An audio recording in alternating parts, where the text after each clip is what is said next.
Imagina só a figura do arquiteto original de um edifício histórico, sabe? Um daqueles prédios belíssimos, mas que, com o passar dos séculos, acabou ficando completamente em ruínas. Sim, perdeu toda aquela glória inicial. Exato, toda a glória. E aí, um belo dia, esse arquiteto volta ao local da obra. Olha, ele não traz debaixo do braço só tipo um balde de cimento para disfarçar as rachaduras ou dar uma demão de tinta rápida na fachada. Até porque isso não resolveria o problema real, né? Não mesmo. Ele vem para escavar. Ele vem para refazer as fundações por completo. Porque, afinal de contas, só ele possui as plantas originais do projeto. Só ele sabe perfeitamente como aquela estrutura deveria ser antes de toda a deterioração. É uma imagem muito forte. E é com essa imagem que damos as boas-vindas a todos a mais um The Deep Dive.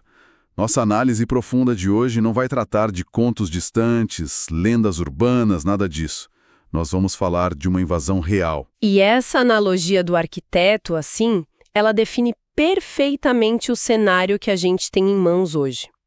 É exatamente isso que acontece quando abrimos as páginas do capítulo 8 do Evangelho de Mateus.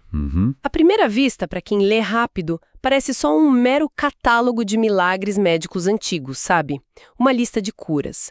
Mas há uma engrenagem teológica colossal girando ali nos bastidores. E para guiar quem nos acompanha nesta exploração detalhada, nós trouxemos para a mesa hoje uma base muito sólida.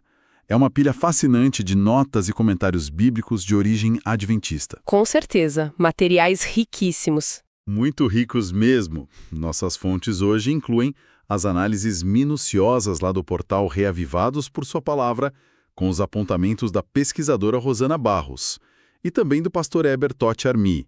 E claro, a gente está cruzando todos esses dados com o rigor daquele clássico, o Comentário Bíblico Adventista do Sétimo Dia. Além das bíblias de estudo consagradas, tipo a Bíblia Andrews e a Bíblia Shedd. Isso.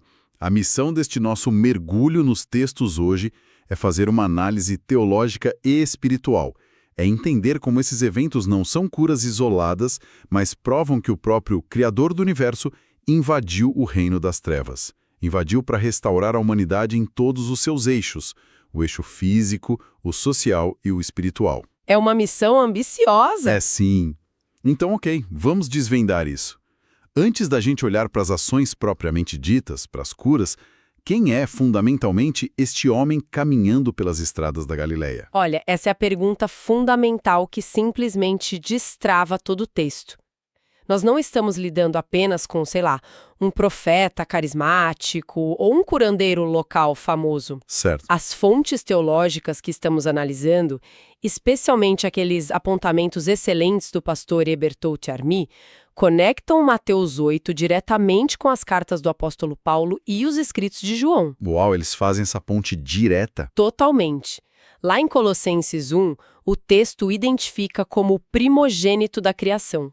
Aquele por meio de quem absolutamente todas as coisas foram feitas. E João 1 diz que ele é o próprio Verbo Criador encarnado. Nossa, e é fascinante notar como o autor do Evangelho constrói essa base estrutural logo no início do livro, preparando o terreno. Lendo os estudos para essa imersão, me saltou aos olhos um dado numérico impressionante. A quantidade de citações, né? Sim, Mateus utiliza dezenas de citações do Antigo Testamento. Mais de 90 para ser bem preciso. E tudo isso com um único objetivo: provar que aquele carpinteiro é o rei prometido, o Emanuel, que significa literalmente Deus conosco. Exatamente. Então, o homem caminhando por Mateus 8 é o arquiteto da nossa analogia inicial. Ele está ali pisando nos escombros da sua própria criação. O que é realmente fascinante aqui é ver como essa autoridade inquestionável do Criador se manifesta na prática, na vida real. Pensemos, por exemplo, no encontro dele com o oficial do exército romano. O centurião. Isso, o centurião, um comandante militar de um destacamento de 100 soldados. É um cara acostumado a dar ordens secas e ser obedecido instantaneamente. Ele pede a cura para um servo doente e a lógica militar que ele apresenta ali impressiona até Jesus. Ele diz, em resumo, que basta o mestre enviar uma palavra, uma ordem à distância e o servo será curado. Cara, isso me chamou muito a atenção nas fontes. Porque, olha só, Ao curar o servo com uma única palavra dita a quilômetros de distância, Jesus está usando exatamente a mesma mecânica descrita no princípio da formação do mundo. Gênesis 1. Exato, lá no livro de Gênesis. A mesmíssima palavra que ecoou no vazio cósmico e ordenou haja luz é a palavra que agora determina seja curado. A distância física, tipo o espaço-tempo, não são obstáculos de jeito nenhum para quem sustenta as moléculas do universo pela sua própria voz. A precisão teológica desse paralelo que você trouxe, quer dizer, que as fontes trazem, é absoluta. E é aí que a narrativa dá um salto que chocou a sociedade da época. Como assim? Bom, pensemos na lógica humana. Se o soberano da criação desceu aqui na Terra para restaurar sua obra, qual seria o protocolo esperado? A lógica ditaria que ele começaria sua reforma pela elite religiosa lá de Jerusalém. Ah, claro. Pelos sacerdotes no templo. Pelos que eram considerados limpos, puros, os figurões, né? Mas a escolha dos seus primeiros pacientes faz exatamente o oposto disso. Ele vai direto nas fraturas mais expostas da sociedade. Nossa investigação sobre as fontes mostra que a sequência dessas curas neste capítulo não é nem um pouco aleatória. É totalmente intencional. Muito intencional. Nós temos 3 figuras centrais logo no início.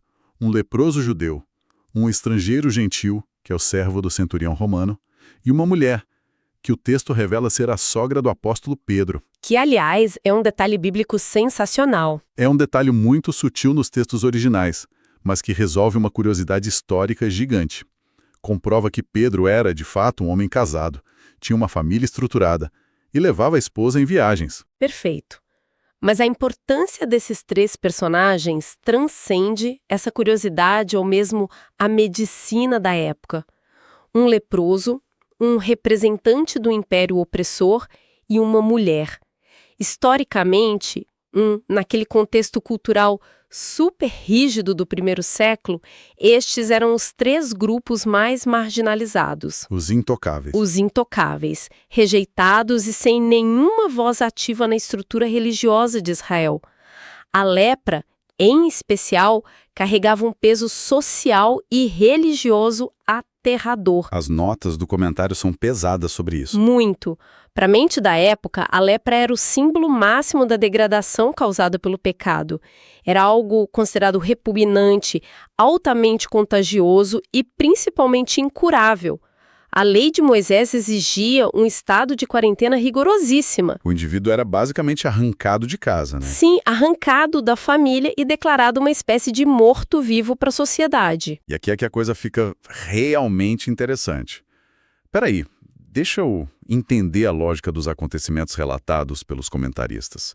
Se Jesus tinha acabado de provar com o centurião romano que ele consegue curar à distância e de forma limpa, sem se expor, usando apenas a palavra, por que então ele se daria ao trabalho de quebrar todo o protocolo da lei, de contrair uma impureza ritual aos olhos dos fariseus e chocar todo mundo para fisicamente estender a mão e tocar num leproso? É uma quebra de expectativas gigantesca. Sim, parece um risco completamente desnecessário se o objetivo do arquiteto fosse apenas a cura orgânica, a cura física. Pois é, e essa é a grande veada arqueológica do texto.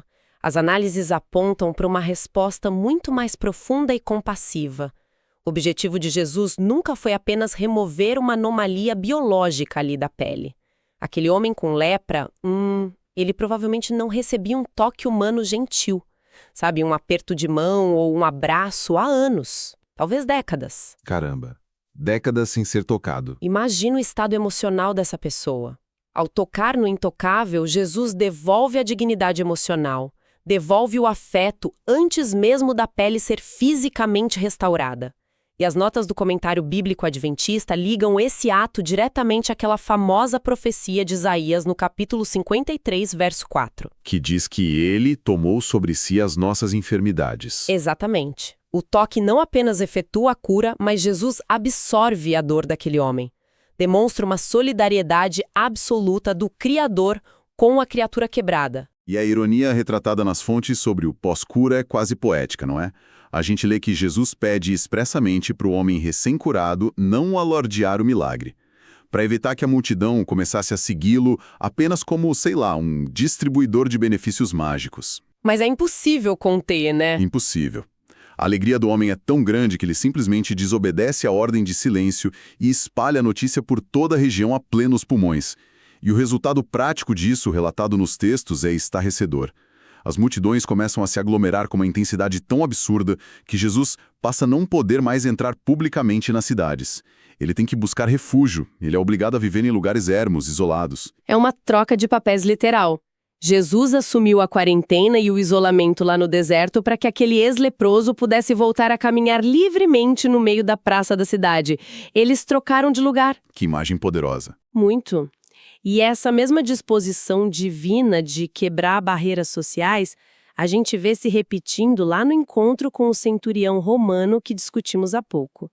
Há um detalhe cultural importantíssimo nos comentários da Bíblia de Estudo que não podemos deixar passar despercebido de jeito nenhum. Qual detalhe? Jesus declara publicamente diante de todos os judeus que muitos gentios, ou seja, estrangeiros que eram considerados impuros pela religião oficial, tomarão lugares à mesa. Eles se reclinarão à mesa com patriarcas como Abraão, Isaque e Jacó. E sentar-se à mesa, na época, não era só comer um pedaço de pão, certo? Era algo muito maior. Longe disso. Naquela cultura, compartilhar a mesa, reclinar-se junto no mesmo tapete para comer, era demonstração máxima de companheirismo, de igualdade, de aceitação e amizade íntima. Então foi uma bomba? Uma bomba? Dizer ali na cara dos líderes religiosos que o império estrangeiro opressor teria assento de honra garantido no banquete celestial, junto com o próprio pai da nação judaica, era uma afirmação revolucionária, era quase um escândalo. Diante de ensinamentos tão potentes que quebravam esses paradigmas e de um poder de restauração médico e social tão gigantesco, naturalmente formou-se um fã-clube ao redor dele. Multidões e multidões queriam estar perto dessa fonte inesgotável de milagres. Sim, é o comportamento humano padrão, né? Todo mundo quer colar em quem tá vencendo. Exato. Mas aí o texto, de acordo com nossa análise, dá uma guinada muito desconfortável. O Criador logo deixa claro que segui-lo exige muito mais do que ficar buscando conforto imediato ou show de milagres. Exige, na verdade, uma reestruturação drástica das prioridades da vida. E as fontes nos trazem dois exemplos claríssimos que caem como um verdadeiro balde de água fria nessa empolgação superficial da multidão. O primeiro desses exemplos é o encontro com o escriba, um erudito da lei.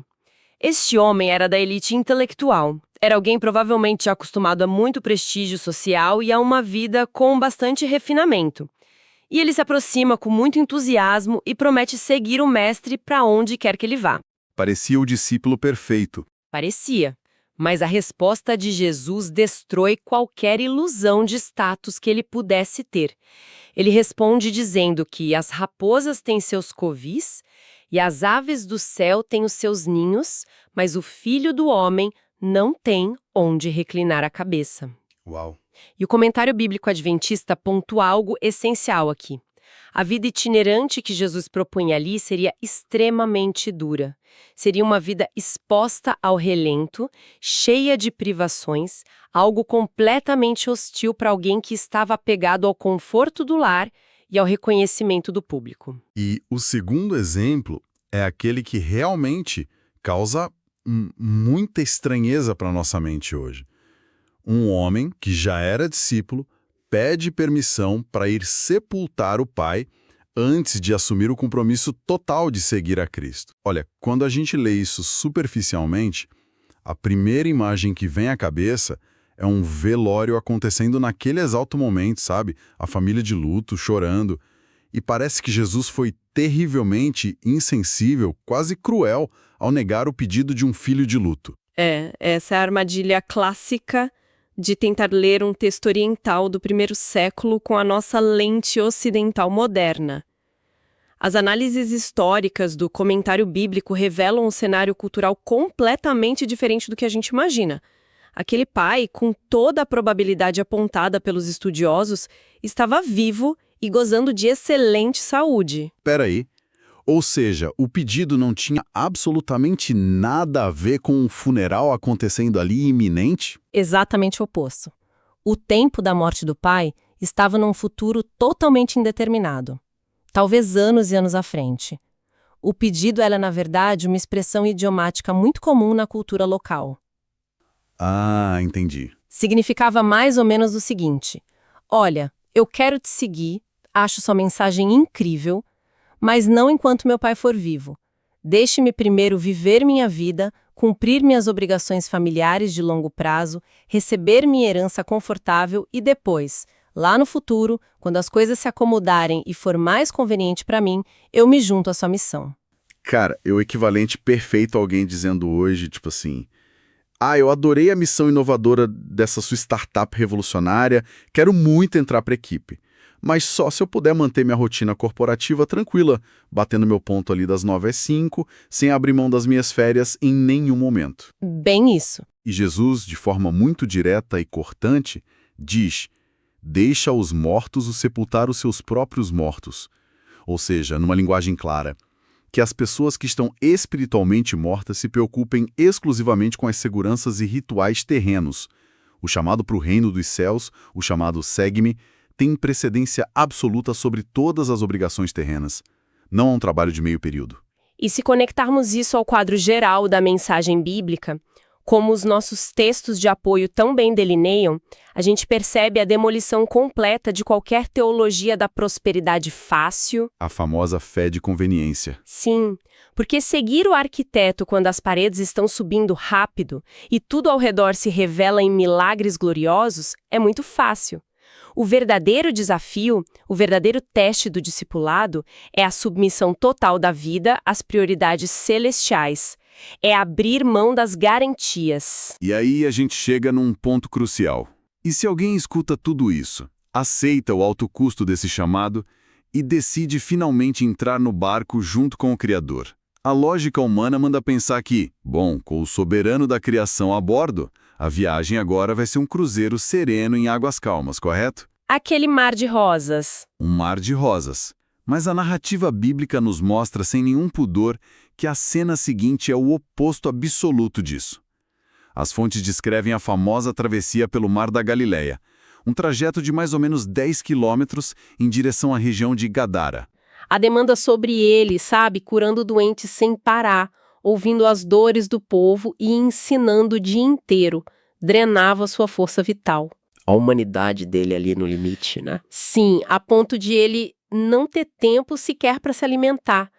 Então, assim que o barco se afasta da margem e começa a travessia, ele adormece, num sono profundo, atestando essa completa humanidade exausta. E então, do nada, a tempestade rompe. E olha, a geografia lá do Mar da Galileia realmente favorecia tempestades muito repentinas e super violentas que desciam pelas montanhas ao redor. E o detalhe crucial que a gente tem que notar aqui é que os discípulos no barco com ele não eram turistas, não eram marinheiros de primeira viagem. Eles eram pescadores profissionais. Eles conheciam o mar. Conheciam aquelas águas desde a infância. Então, se aqueles homens entraram em pânico absoluto, gritando, Senhor, salva-nos que perecemos, é porque a coisa estava feia. A embarcação estava literalmente a poucos segundos de ir para o fundo. A água entrando, o vento uivando de forma desesperadora. E no meio de todo aquele caos ensurdecedor, Jesus continua dormindo profundamente. Há uma reflexão belíssima nas notas da Rosana Barros sobre essa angústia que os discípulos sentiram nesse momento de aparente abandono total. Ela utiliza uma frase, uma metáfora poderosa para a nossa pedagogia espiritual. Ela diz assim: quando o aluno está fazendo prova, o professor fica em silêncio. Nossa, isso é profundo. O professor em silêncio durante a prova? Sim, porque as tempestades e as provas da vida não vêm para nos destruir. Elas são permitidas por Deus exatamente para revelar e fortalecer onde está ancorada a nossa fé. Então, o que tudo isso significa para a nossa vida prática hoje? Fica muito claro que a ausência de uma resposta imediata de Deus aos nossos gritos de socorro não é sinônimo da ausência dele. Muitas vezes a gente acha isso. Mas o silêncio do professor durante aquele exame dificílimo não anula o fato concreto de que ele está fisicamente presente na sala, ou, no caso dos discípulos, presente dentro do barco naufragando. Ele não fugiu. De jeito nenhum. Ele jamais abandonaria a embarcação, e a prova final e irrefutável do seu senhorio sobre todas as coisas ocorre assim que ele desperta. Perceba que Jesus não se levanta desesperado para ajudar a tirar a água do barco com um balde. Ele se levanta e, com a maior naturalidade, repreende diretamente a fúria dos ventos e do mar, como um mestre repreende um aluno agitado. E o mar obedece. O resultado é, nas palavras do texto, uma grande bonança, uma calmaria instantânea.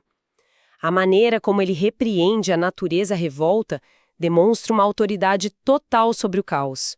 O contraste nessa narrativa é muito intencional e salta aos olhos nos comentários.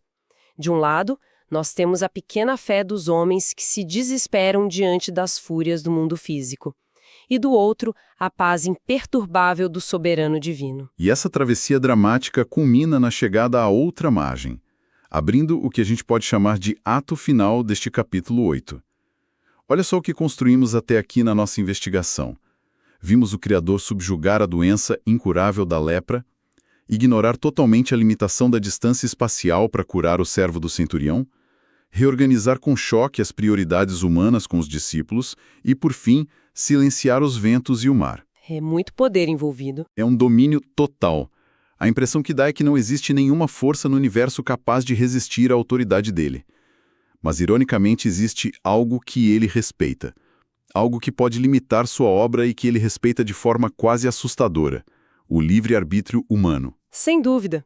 O desembarque dele na região dos Gadarenos é talvez a representação mais sombria dessa verdade que você acabou de pontuar. O cenário descrito pelas fontes ali é quase de um filme de terror. São dois homens completamente tomados por forças demoníacas, vítimas do inimigo, vivendo marginalizados entre os sepulcros. Eles eram dotados de uma fúria tão incontrolável que ninguém conseguia passar por aquele caminho. E o detalhe mais triste, ninguém orava por eles. Ninguém intercedia pela vida deles. Completamente abandonados. Eram ao fundo do poço da exclusão. Mas o olhar do Criador não se detém no horror daquela cena externa. Ele enxerga a angústia da alma aprisionada, clamando por socorro lá no fundo. E a autoridade espiritual dele se manifesta imediatamente. As entidades reconhecem a presença do Filho de Deus. Eles sabem que estão diante do soberano e pedem para serem enviados a uma imensa manada de porcos que pastava nas redondezas. E Jesus permite. A manada inteira se atira precipício abaixo e morre nas águas. A tempestade demoníaca que assolava a mente daqueles dois homens foi finalmente silenciada. Aqueles que antes eram monstros furiosos agora estão ali, libertos, sentados em perfeito juízo, serenos. Mas aí, de acordo com o comentário bíblico adventista, vem a grande reviravolta teológica dessa passagem. O choque não é o milagre da libertação em si. O choque é a reação da comunidade ao redor ao ficar sabendo do milagre. Essa reação é perturbadora. Demais. Os pastores dos porcos correm para a cidade e contam tudo o que aconteceu, e a população inteira marcha ao encontro de Jesus. Eles chegam lá e contemplam uma cena indiscutível. Aqueles dois homens perigosíssimos agora estão completamente lúcidos, tranquilos e restaurados à sociedade. Era o momento de fazer a maior festa da história da cidade. Era para ser um alívio geral. Mas eles não se maravilham. Eles não agradecem a cura. Pelo contrário, tomados de alarme, eles rogam insistentemente para que Jesus vá embora da região deles. Nós temos que parar e analisar isso a fundo agora. Por que motivo uma cidade inteira veria duas pessoas serem restauradas à sanidade perfeita e decidiria, em consenso, que o verdadeiro perigo ali era Jesus? Isso levanta uma questão muito importante e profunda sobre a condição humana. O amor de Jesus oferece a verdadeira cura do coração, mas essa cura invariavelmente confronta as nossas estruturas. Aquela região mantinha uma base econômica muito forte na criação de porcos, o que, para os padrões judaicos e para a pureza espiritual recomendada nos textos, era um negócio totalmente ilícito, era viver à margem de Deus. Entendi. Mexam no bolso, né? Exatamente. Quando os rebanhos perecem no mar, aquela multidão não consegue ver a salvação extraordinária de 2 almas humanas. Eles enxergam apenas a falência financeira. O impacto econômico e a perda material falam muito mais alto que a dignidade daquelas pessoas. Basicamente, à luz da presença do Criador e daquele milagre, acendeu o interruptor numa sala escura e revelou toda a letargia espiritual e a sujeira econômica daquele lugar. E eles odiaram ver o que estava escondido. Preferiram a escuridão. Precisamente, muitas pessoas, e isso é um traço da nossa natureza, preferem abraçar suas correntes confortáveis, manter sua economia e suas rotinas girando a qualquer custo moral, em vez de aceitar a liberdade que Jesus traz. Porque a liberdade dele exige mudanças. Eles enxergaram suas frustrações e a perda material como sendo culpa de Deus. E no momento em que pedem para ele se retirar, como as notas de estudo apontam brilhantemente, eles perdem o sublime privilégio de sua companhia eterna. É uma conclusão desoladora para um capítulo que vinha numa crescente de vitórias tão majestosas, de curas tão poderosas. O soberano simplesmente ouve o pedido da cidade. Ele não força a fechadura da porta, não briga.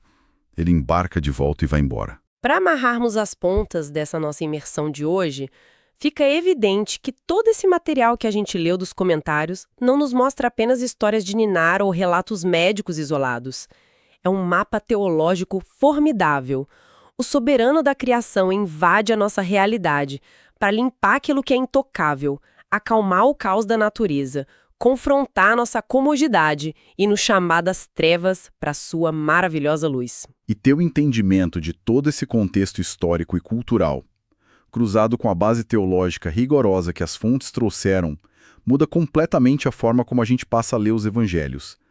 Deixa de ser um texto sobre coisas místicas que aconteceram num passado distante e passa a ser um diagnóstico vivo, sabe? Um espelho da nossa sociedade hoje. Nós agradecemos imensamente a todos que mergulharam conosco nessa análise incrível hoje. Foi um prazer enorme destrinchar tudo isso. Vimos hoje, através do texto bíblico, que a pior das doenças biológicas obedece à voz de Jesus instantaneamente. Os demônios fogem aterrorizados sob o seu comando. Até os ventos mais furiosos e o mar se calam quando ele manda. No universo inteiro, a única entidade com a capacidade de olhar diretamente nos olhos do Criador das galáxias e dizer não é o coração humano.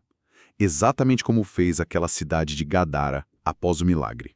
O livre-arbítrio é algo muito sério. E a pergunta que fica ecoando na nossa mente, que nós deixamos para a nossa audiência pensar depois que esse áudio terminar, é essa. O que estamos priorizando nos nossos próprios porcos, nas nossas rotinas diárias, no nosso conforto, nos nossos apegos, que nos faz veladamente pedir para que o Criador do Universo vá embora das nossas vidas. É uma reflexão que incomoda, mas é super necessária.